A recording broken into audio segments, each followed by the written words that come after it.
should you have private health insurance? I think you need to consider it. You should consider it. Who's you in this scenario? It's the Anyone royal. of us? It's the royal you. It's everybody. So if you think about it, Medicare is basically the government-funded system that covers everybody, which is a good public level of hospital cover. And here in Australia, shout out to international lovers and listeners of Money, Faith and Finance that may not have this level of cover. So our public system in Australia is pretty good. There is also private. So just like there's private schools and private other things, there is a private health system that you can choose to opt into if you want that level of insurance. And often my friends and family and clients I know will want it for peace of mind as well. Peace of mind? Peace of mind in the sense that they may think they're going to have extra medical concerns. They may have wanted private health cover to have their kids in a private hospital if they were going to be having children, or if they thought they were going to have certain surgeries or medical procedures. They might have wanted their choice of time, their choice of surgeon, and their choice of hospital.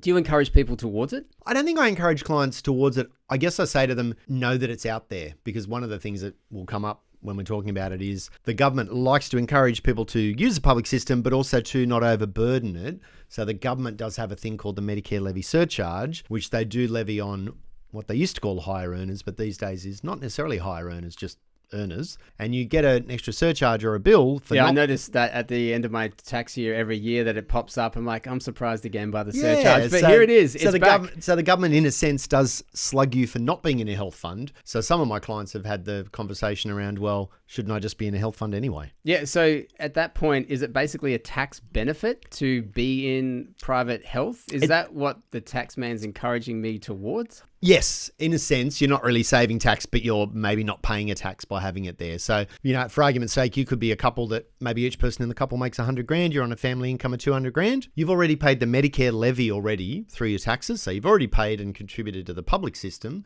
But if you aren't in a health fund, the government will charge you an extra 1% of your total income. So that'll be another $2,000 added to your tax bills at the end of the year if you didn't have the appropriate level of private hospital cover. So the government, in a sense, is trying to say, well, hang on a sec, if you've made a certain amount of income and aren't in a fund, it's not illegal to do that. You can do it, but we're going to give you a bit of an extra bill at the end of the year. Last couple of years, the cost of private health has been rising, like the cost of so many other things in life. But greater than inflation, the health funds, you would have read it in the news, they apply to the government for how much they can put their fees up by. Ours just went up. It wasn't 3%, which is the inflation rate. It was like 7%. 7%. I was about to go into bat for private health insurance companies, but now I'm retreating a little bit from that, as well as learning from, there's a guy called Greg, who's chief economist at the Australia Institute. Okay, what does Greg say? And he claims that in the year 2000, around 3 to 4% of private health insurance policies had exclusions. Yep. Now it's about 65%. Yep. Woo! Well, I think too, people have got older. There's more diagnosis. There's more things that if you're a health fund, you'd like to be able to exclude things from. Insurers love doing that because it means they don't need to pay. But you as the person being insured, like that's a significant difference, 3 to 4% to 65% exclusions being added in. Like that's a lot that you're no longer getting through your insurance. And I think we've got to point out to people listening to the pod, joining a health fund is not,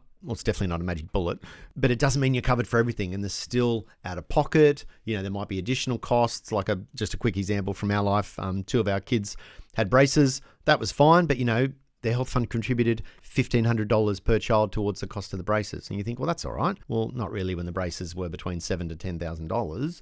Their health fund contributed $1,500. The premiums we paid were way more than that $1,500 over that year. Is it even possible to make the economic argument for or against private health? Because again, even in the scenario of the braces, and yes, you're right, we in our family would have to pay the $10,000, but how much have we not paid in health insurance premiums? You're going down the self-insurance, look. Well, we have, as we've talked about previously on Money, Faith and Finance, our household budget is so copious. There's a line item in there. So there's so many different facets of it that, yes, we've factored in what our health costs have been and then what we're projecting them to be a year on year. And then if we don't use all that fund, our own fund, we basically just top it up into the next year. But we totally understand that there could be some things coming that just blow that out of the water. And I think health costs could be that. So the cost of getting a surgery done, if it was elective and you had to go pay for it yourself would blow most people's, any kind of self-insurance would be blown out of the water. If it was elective. If you had a prolonged experience where you weren't covered under Medicare, that would blow,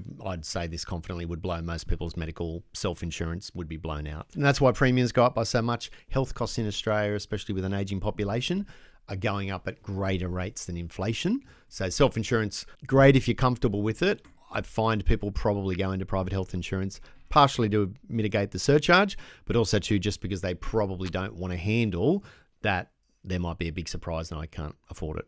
Well, future me might need some significant level of health assistance, which will cost money, and may come to this point where like... I already checked they don't do hair transplants. We're not covered, mate. Sorry.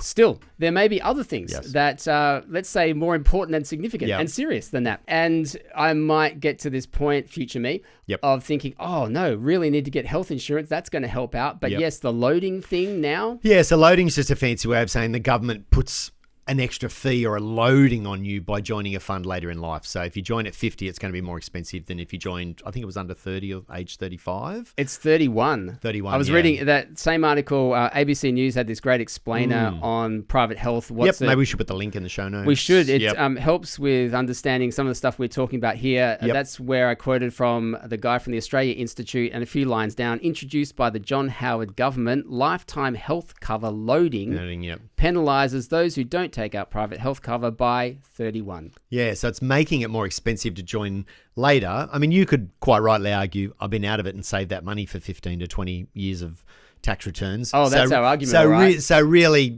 load me up when I join it. And if you never join it, you don't pay the loading. I don't want to load me up, though. I don't really. No, thank you. But with a similar example, and granted, this was not elective surgery, but a family member had to have a significant surgery. And thanks to some advice from friends in the medical profession, in working in hospitals here in Sydney, got the hookup, or at least the steered in the right direction of which specialist to talk to, and got to choose a specialist, got to choose when the surgery was going to happen. It happened for free in our public health system. So not free, but cost paid because you've already paid for it. But yes, free. No additional out-of-pocket cost, which is great. Us over here without private health insurance love to say free. I know, it's true. But you're right to point out paying for it. And I'd be happy actually paying more tax. To have that, look, that scenario sounds awesome. Like we're talking about my knee, a guy at work that did a similar injury to me. He doesn't have private health insurance. He got the same surgery as me, cost paid, so in a sense free, but he had to wait a year. So like he didn't mind because he did his rehab and prehab and he's fine now, but he waited a year and had it done for free. So it's not always, we got exactly the same doctor and got it done super quick. I've had clients and friends that have been on waiting lists. If they want to get it done in the public system, they might have had to wait a year or two. And if you're in chronic pain for knee or joints, you've got to weigh that up and say, am I happy to do that? Very true, because the example I'm giving, even though it's true, we totally understand that that's not the case for everybody. We've also talked with people that have had shockers that have just waited a long time in pain and then delay after delay after delay. And so that starts making more of an argument for private health at that point. Yes. As we're wrapping up on private health, to be insured or not to be insured. Look, that is the question. Show me the money. Do I show the money to the private health company? Look, I think being in a health fund, it'll give you peace of mind, but it's going to take a piece of your wallet. So it's an additional cost. You need to work out, do I want that for the peace of mind that it'll bring me? But I do always think better data brings better decisions. You need to understand what you get by being in a fund if you choose to be in a fund. You need to understand what it's going to cost you, but you also need to understand if you're not going to be in a fund, you may need to pay the government some additional Medicare surcharge each year. Obviously got to take into account my age and stage of life, does it not? Yeah, and you've got to, overall, we're still grounded in financial realities. Can I afford it? If my budget is we are fully tapped out and there's no additional money, well then maybe joining a private health fund for $3,000 to $5,000 a year is just not a live option for us at the moment. This has been Money, Faith and Finance. We hope that you're part of the Facebook group. If you're not, join up. Money, Faith and Finance at Facebook, evidently. Sharing episodes is wonderful to get the word out. Money, Faith and Finance, the practical and profound of wherever money lands for you. From a Christian perspective is what Pete and I try to bring as well.